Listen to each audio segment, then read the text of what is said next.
This is Cho seconds before an amazing play, but which is better, ult than flicker or flicker than ult? I'm about to show you every secret mechanic in Mobile Legends, like how the curve Franco's hook or why the link on the right is faster than the left. And no, it's not because his fingers are faster. I've watched every tutorial, MPL games, even the M-Series matches, and I've poured all of it into this video. But first, let's talk about why X-Borg, who buys magic items, ends up dealing physical damage. The truth is, physical attack, physical damage, magic power, and magic damage are four completely different things.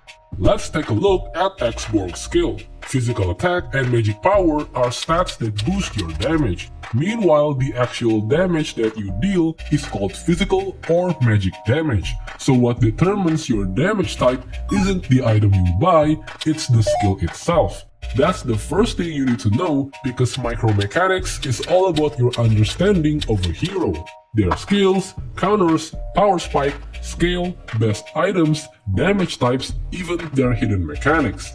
Luckily, we can break down all of that into 3 simple steps. At its core, Mobile Legends is all about the gold gap between you and your enemy and how you use that gold. So in lane, your job is to land the final hit on minions called last hit, while denying your enemy the chance to do the same. Like in this clip, since the minion is low, 1-1 steps up for the last hit. Clint immediately pokes her. Now 1-1 is forced to pick, should she trade back or secure the last hit.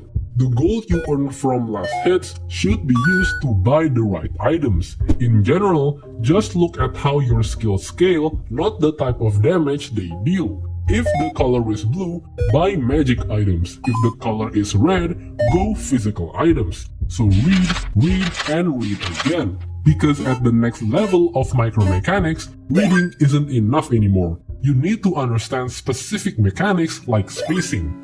The key is, every hero has a different range, so if you can take advantage of that, you will be invincible, because you can hit your enemy without getting hit back. For example, Brody's first skill has a longer range than Clint's first skill, so Brody can keep poking Clint over and over.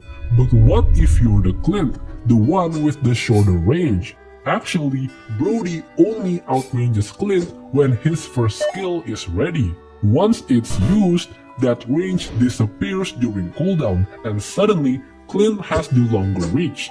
If you use that knowledge well, you'll always win the laning phase, but be careful because we have something called power spike. A power spike is when your hero is at their strongest and most impactful. Take Yuzhong. He is strong in the early game thanks to his damage from skills and sustain from his passive. In the mid game, he gets even stronger because his core items are built, making his damage and sustain even stronger. But in the late game, he falls off since enemies start building anti-heal, defense items, and penetration.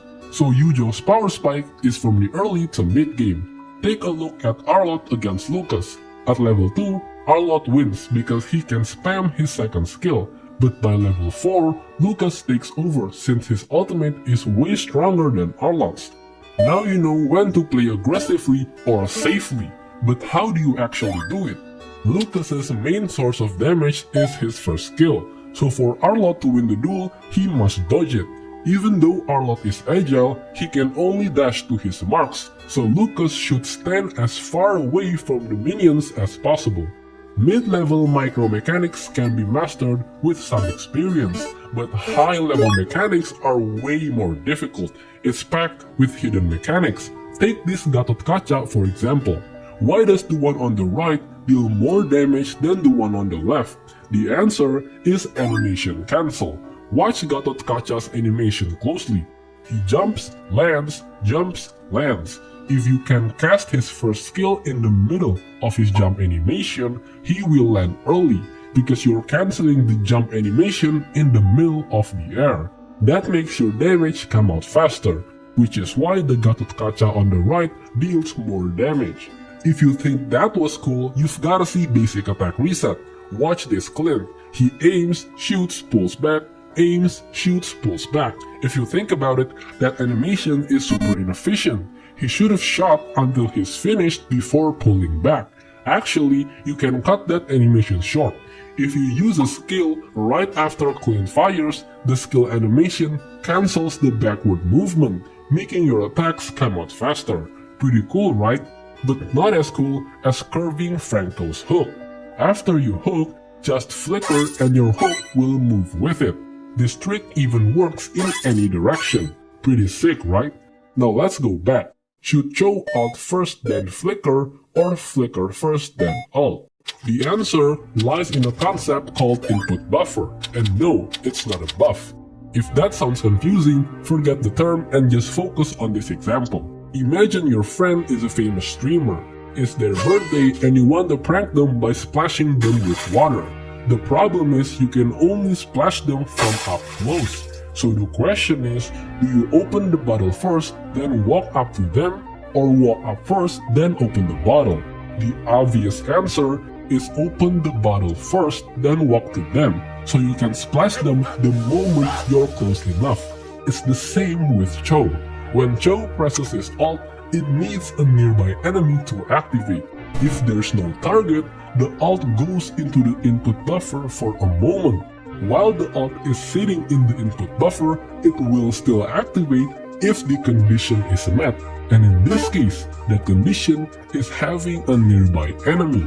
So once Chow flickers toward the enemy, his ult activates instantly. Take a look at these two links. That exact mechanic is why the link on the right is faster than the one on the left. That's why the answer is always ult first, then flicker. This video took a long time to make, so if you enjoyed it, I'm sure you'll love this video too.